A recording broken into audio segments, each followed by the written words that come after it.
Practice settings, correction nursing. Correctional populations have been particularly vulnerable to a variety of health problems. Many have not had access to healthcare services, some have not seen health as a priority, and frequently do not engage in practices that are conducive to good health. Correctional nursing frequently involves challenges not encountered in other population health nurse settings, requires autonomy and excellent assessment skills, often responsible for triaging inmates during entry or sick call and identifying those who need to be seen by the medical providers. This may also provide routine treatments, include medication under agency protocol. The correctional nurse operates within the constraints of the security system, which may contribute to increased job stress and frustration. Potential conflict between nursing values and those of correctional personnel. Need for community health nurse advocacy in a correctional setting to ensure that healthcare needs are balanced with custodial and security needs. Correctional nursing takes place in three general types of facilities: prisons, jails, juvenile detention facilities. The nurse must be committed to the belief that inmates retain their individual rights as human beings and deserve the same rights to healthcare as any other individual. In 2009, 10.6 million crimes were committed in the U.S. Violent crimes of murder, rape, robbery, and aggravated assault accounted for 1.3 million of these incidents. Property crime, burglary, theft, and automobile theft for another 9.3 million. U.S. incarcerated rate for 2009 was the highest of any country.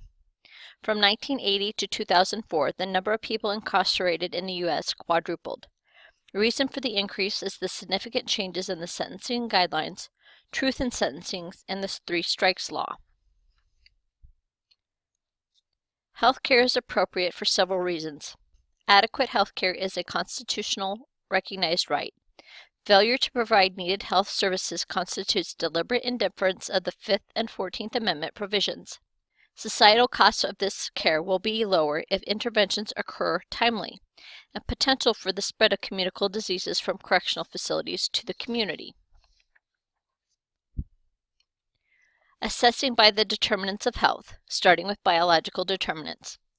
Growing number of youth and the elder in the U.S. correctional facilities. More youth involved in the juvenile justice system than in foster care. Juvenile inmates tend to have a higher prevalence rate of variety of physical and mental conditions. Younger inmates should be in the areas segregated by sight and sound.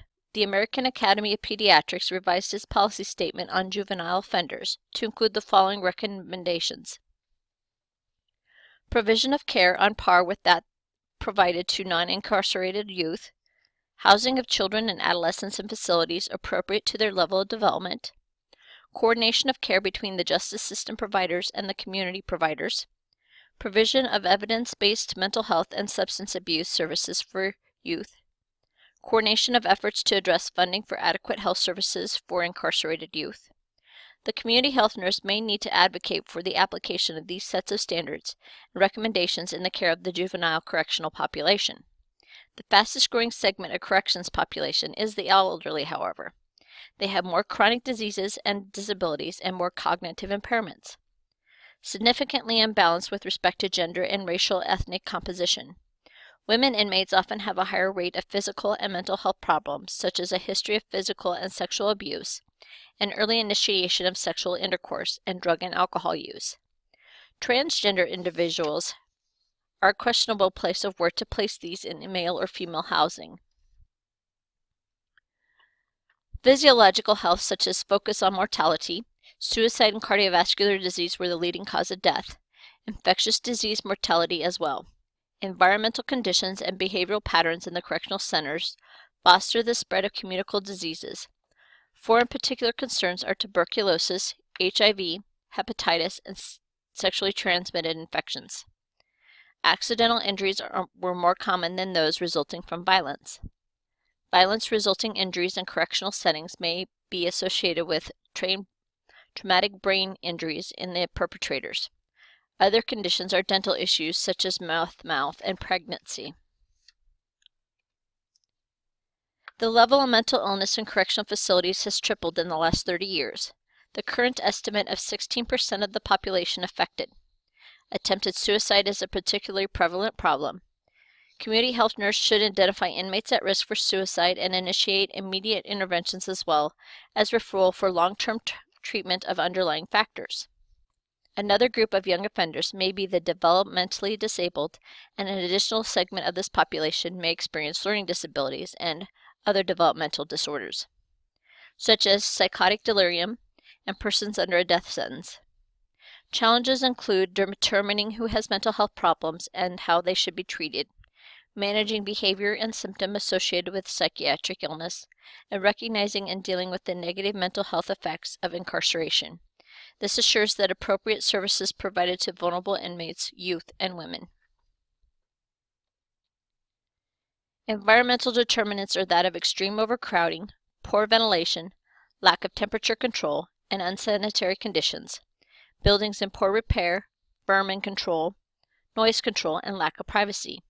This may be located in sites with disasters potential such as floods and earthquakes. The 5 purposes are retribution or punishment for crimes, deterrence from crimes, incapacitation or rendering people incapable of further crime, rehabilitation or correcting deviant behavior, and to render restorative justice or repair social injuries resulting from crime, are all for the purpose of what corrections means. A joint report by the Treatment Advocacy Center and the National Sheriff's Association in 2014 recommended changes in public policy. Eliminate barriers to mental illness treatment to provide help before people are incarcerated. Reform jail and prison treatment laws to promote effective treatment for mentally ill inmates. Implement jail diversion programs. Employ court-ordered outpatient treatment programs for mentally ill offenders. Conduct research to compare costs of community-based treatment to incarcerated people with serious mental illness, and engage in careful intake screening of all mental ill inmates to determine medication, suicide prevention, and other needs. Diversion, crisis intervention teams, assisted outpatient treatment, or recidivism, violence, special correctional populations such as military. 1 in 4 sex offenders is a military veteran. Social consequences of incarceration, family effects, societal costs of incarceration, voting, damaging opportunities for work, education, and housing. The correctional subculture is the primary purpose of cultural institutions is custody and punishment, not healthcare. A subculture within the inmate population that members must adhere to is not interfering with the interests of others, inmates particularly not informing on others, maintaining low profile and not getting involved in other issues, not exploiting other inmates, stealing from them or lying to them, not whining, and not trusting the correctional personnel. For behavioral determinants, nutrition is a key component. Prison diets are often calorie-dense and high in fats. Drug and tobacco use. Inmates are 3 to 4 times more likely than the general public to smoke. Rest and physical activities is also a concern, as well as sexual risk behaviors. The nurse must assess the extent of sexual activity, availability and use of condoms. They may need to advocate for provision of condoms to sexually active inmates. The health system determinants are that of those that promote health and illness prevention services, any medical and dental services, mental health services, and emergency response capabilities. The key thing to keep in mind is many inmates have had it better on the inside than they ever did outside of being incarcerated. Correctional health nursing care designed to promote health and prevent or treat illness or injury to populations involved with the criminal justice system. This is from the American Nurses Association in 2013. Advanced practice correctional nursing involves the performance of traditional and advanced practice nursing roles within jails and prisons. The correctional nursing role includes screening and surveillance, specific health screening, direct care, teaching, counseling, providing linkage to continued care on release, standards for health care systems in jails, prisons, juvenile detentions, as well as mental health services, and opioid treatment programs for correctional populations. The ANA has a set of 16 standards that address the use of the nursing process in the correctional setting, as well as professional performance on nurses and practices and such.